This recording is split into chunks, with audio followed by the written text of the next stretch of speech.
You know, I got interested in magic through kind of a back door. When I was a boy of 8, I saw a movie about a Mississippi riverboat gambler, and I didn't want to be a magician. I wanted to be a professional card cheater. It was a great movie, and he had a Derringer hat and a frock coat and a brocade vest, and it looked so romantic, and I said, that's what I want to be, a professional card cheater. And I went out and I bought a book called Expert at the Card Table. And it teaches you how to cheat at cards, how to false shuffle and bottom deal and second deal and all those wonderful things. And I spent 4 years trying to master as much as I could in the book until I came to the rude awakening there weren't too many places for a 12-year-old card cheater to work, you know, unless you want to work for bubble gum and things.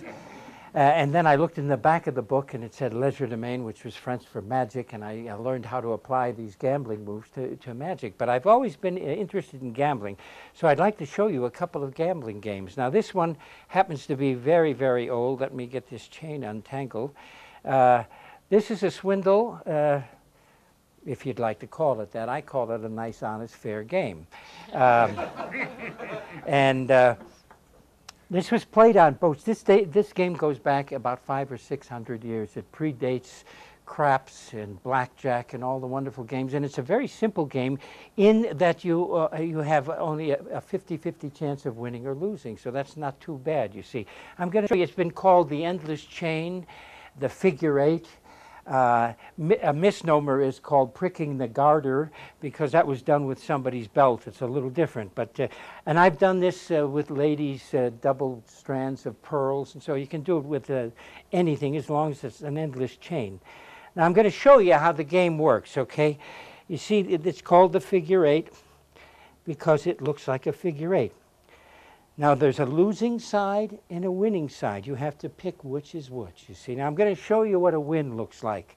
Put your finger there, David. If I trap that finger, you see, with the chain and the end, that's a win. Okay. You may let go. You haven't won anything yet, you know. It's just a run-through, for God's sake. So, now, I'm also going to show you what a lose looks like. I can put that win or lose on either side, see. Now, put your finger in there again. Now you see, that's what a lose feels like, okay? All right, so you see there's a difference. And I can put it on either side, you see. Now, I'm going to, this was taught to me by a racetrack tout, but he never told me why you win and lose. I'm going to show you something that nobody ever gets to see, why you lose. Now, this is the lose over here. Put your finger in there for a moment. Well, take it out, and I'm going to show you why you lose. You see, when you take that, you see that there's no loop there at all. There's the actual end. You see what I'm saying? Right. Now, so if you were to put your finger in there, and I were to pull, of course, you're going to lose. Now, who would like to play? Me. Good. What do you want to put up, David? I'll tell you what, I'm going to make it nice and easy for you. I'm going to give you a gambling game you can't even get up here in Lake Tahoe or Reno or Las Vegas. I'm going to put up the money for you. Okay, I'm going to give you 3 chances to win. Okay. Now, okay, you ready? Yeah. Here's the figure 8. Now, you have to guess which side the win is. Take a guess. Let's bet one of them. Yes, of course. I didn't think you were going to go on one shot with all 3. Let's get a little hefty. I'll put it right over here. Okay. This one. It looks very good. It's looking good. It's looking good. It's, let's. Thank you, David.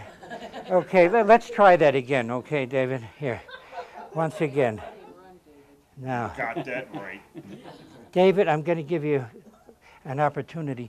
Put one finger in each one of those. Okay. Okay, put one here.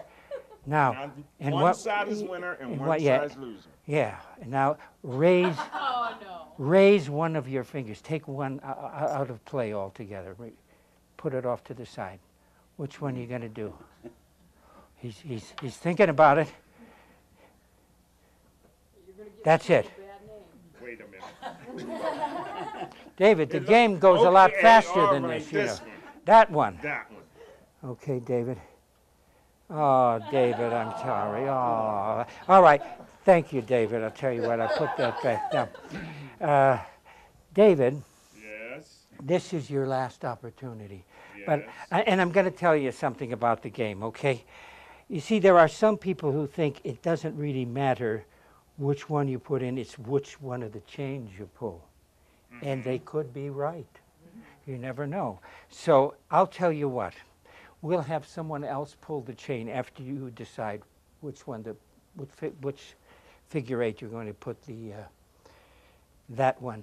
Would you do the pulling? Which chain would you like her to pull? This one or this one? Pull this one. Okay. This one on the end.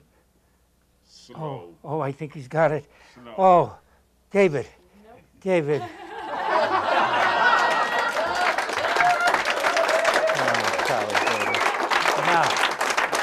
Now, just so you don't go home feeling bad, David, I'm going to show you something.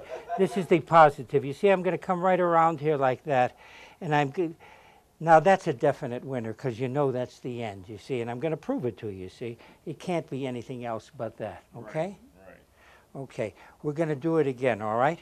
Now keep your eye on it. I'm just going to do exactly the same thing like so. Put your finger in there. Okay.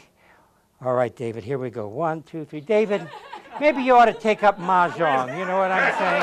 Okay. Thank you.